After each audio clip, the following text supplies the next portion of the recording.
Hi everyone, welcome to Webology Learn for Good. I'm Aakash Biswas and let's get started with CSS tutorial 15. So in this tutorial we're going to look at the float property. The float property specifies how an element should float. So the name is float. But what does it do? The float property is mostly used to wrap text around images. So this is very important. Okay. If you're an HTML and you have put images in your websites and your web pages, you've seen that if you apply text after it, you'd see that the text will always come in the baseline of the image, the bottom of the image. Okay, it'll never come on top or in the center, okay, or somewhere in between top and center and bottom. By default, it'll come always at the bottom, okay, because that's the default value. But with the float property, we can float the text, or say if you have a paragraph, around the image, so that will be making the website look much better, much more pleasing to the eyes. Okay, the float property can have the following values: left, the element flows to the left of its container. Okay, right, the element flows to the right of its container. Simple. None, this is the default value. As I was saying, the element does not float and will be displayed just where it occurs in the text. Okay, and lastly, inherit, the element inherits the float value of its parent. Okay, the clear property. So the clear property specifies what elements can float beside the cleared element and on which side. Okay, the clear property can have the following values: none, allows floating elements on both sides. This is default. Okay, left, no floating elements allowed on the left side. Okay, right, no floating elements allowed on the right side. Okay, both, no floating elements allowed on either the left or the right side. Okay, and lastly, inherit, the element inherits a clear value of its parent. Alright guys, here I have Notepad open on my desktop, and now I'm going to show you how you can use the float property. But before I show you the float property, let's have a look at the web page that I have designed for you.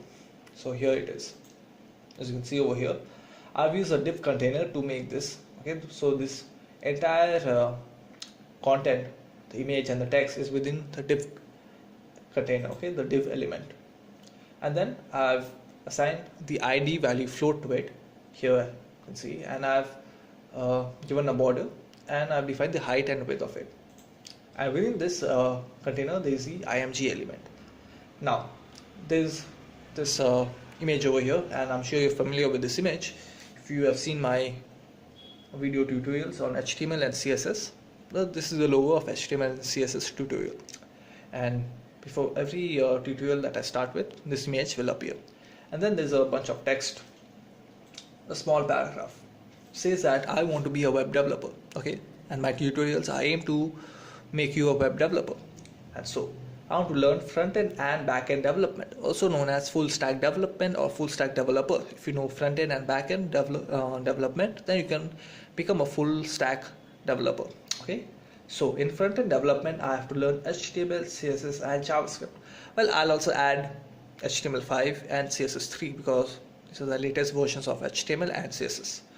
But some people might argue that you should know UX and UI design, which stands for user experience and user interface design. You can also learn graphics design, Photoshop, about images, the various graphics, color, etc. So that is very, very good. And if you want to be a professional web designer, you should learn them. But it's not necessary that you go to a college or a university and get a degree. You can learn online, and there are amazing online courses. Okay, you can learn on your own. And in backend development, I have to learn PHP and MySQL. So again, some people might argue that you can learn some other scripting language like Perl or Python or Ruby on Rails, etc. But for me, PHP and MySQL go hand in hand, and they are very, very powerful. Okay, and the industry uses PHP and MySQL a lot. So if you know PHP, you'll always learn MySQL. MySQL is a database language, and the industry really recognizes you as a PHP developer. So if you can become a good PHP developer, you can get a very high paying salary. But this video is not about front-end and back-end development or a full-stack developer. I'll do a video on that later.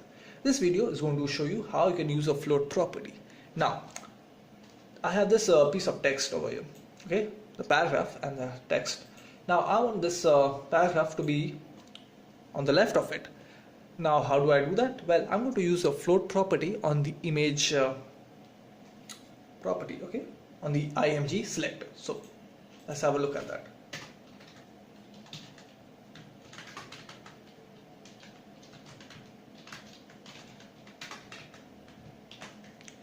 Well, I've saved it. Now let's refresh and see what happens. Well, there you go. Zoom in and see that this text that was previously below the image has come to the left of it, okay, and the image is on the right. Now similarly, if I want the image on the left and the text on the right, I just got to change the value from right, I'll put it to left, okay, fresh, and there you go. Now with CSS, I can create space over here and make the design look much more aesthetic. But you can do that on your own. If you've done margin and padding properties, you'll use that, okay, to make this paragraph look much more aesthetic. Okay. Similarly, float has 4 properties. The other 2 properties are none. Okay, so this is a default property and nothing will happen. See, so back to the default value. So this was when I began showing you the float properties, the text was over here. Similarly, I can also have inherit, okay, as a value.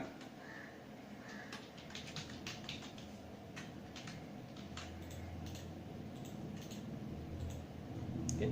So inherit the properties of the previous element. Okay. So that's it for this video tutorial.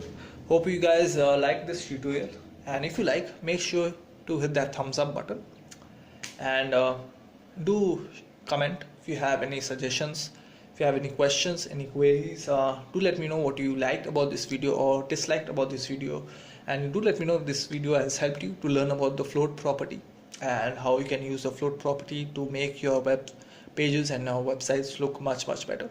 And do share this video with anyone whom you know, anybody who's learning CSS or is willing to learn CSS. Do recommend them to check out Webology Learn for Good on YouTube and watch my video tutorials on HTML and CSS.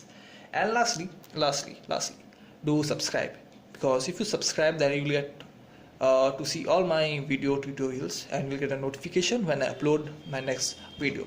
And as usual, thanks for watching.